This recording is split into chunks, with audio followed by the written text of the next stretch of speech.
Inizieremo subito con l'11ª lezione in cui imparerai a premere successivamente i tasti delle lettere T ed R. All'inizio può sembrare semplice, ed è così.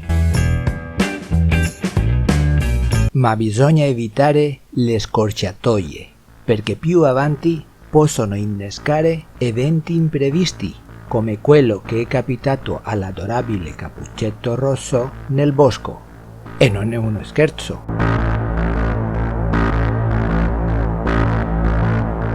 Dai, un po' di serietà. Questa è una novità molto importante che potrebbe interessarti. Se ti sei iscritto al corso, una volta dentro, se clicchi prima su Dati e poi su Obiettivi, nella terza tabella puoi vedere gli obiettivi che devi raggiungere per ottenere il tuo attestato di dattilografia. Nella seconda parte del corso, se digiti testi di 4 o più righe ad una velocità netta di 200 caratteri al minuto, puoi premere qualsiasi dei pulsanti per generare il documento che attesta il tuo livello di competenza, attesta lo sforzo che hai fatto e di cui puoi sentire orgoglio. Non certifica il tempo che hai passato davanti al computer, certifica il tuo rendimento, i risultati del tuo processo d'apprendimento. A seconda del pulsante che premi, la tua velocità di battitura sarà espressa, come sempre, in caratteri al minuto o, se lo preferisci, in parole al minuto. Per calcolare le parole al minuto, si conviene di dividere i caratteri al minuto per 5, perché questa è la lunghezza media delle parole internazionalmente standardizzata. Il certificato riporterà la data dell'esercizio in cui hai raggiunto la tua velocità netta massima. Se superi te stesso, puoi generarne uno nuovo tutte le volte che vuoi. Ogni destinatario può controllare l'autenticità del documento inserendo il codice di verifica nella pagina web protetta indicata. Bene, ora lo sai, ma non ti preoccupare, non ti sfiancare. Nella seconda parte del corso, quella dedicata all'acquisizione della velocità, parleremo proprio di questo argomento in modo più dettagliato. Adesso ciò che ci interessa è la lezione. Andiamo là.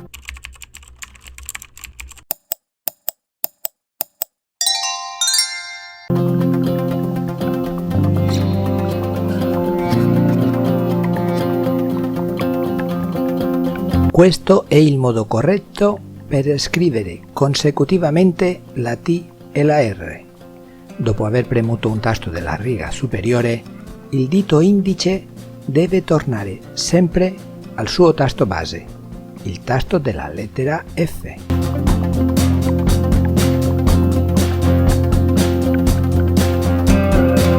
Non pensare nemmeno di prendere una scorciatoia come fece Cappuccetto Rosso nel bosco.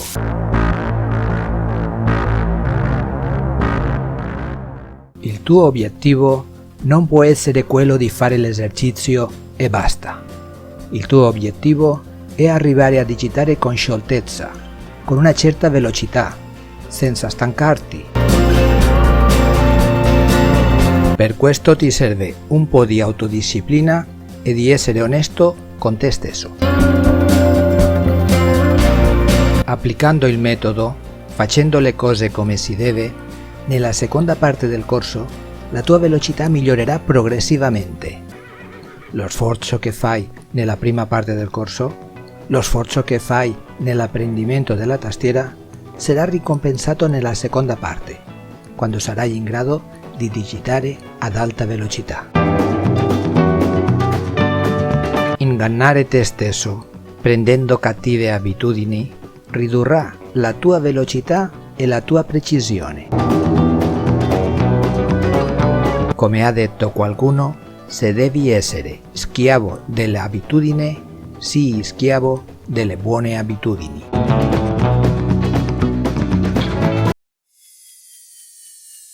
Questa è una video lezione del corso di dattillografia di interdidattica.com. Puoi registrarti gratuitamente per salvare i risultati dei tuoi esercizi oppure lo puoi seguire a modo tuo. È disponibile in altre lingue e per diverse tastiere. Se lo stai guardando su YouTube, nella descrizione ci sono i link per iscriverti, per cominciare il corso e per fare questo esercizio. E puoi anche iscriverti al canale, mettere mi piace e lasciare le tue domande e commenti.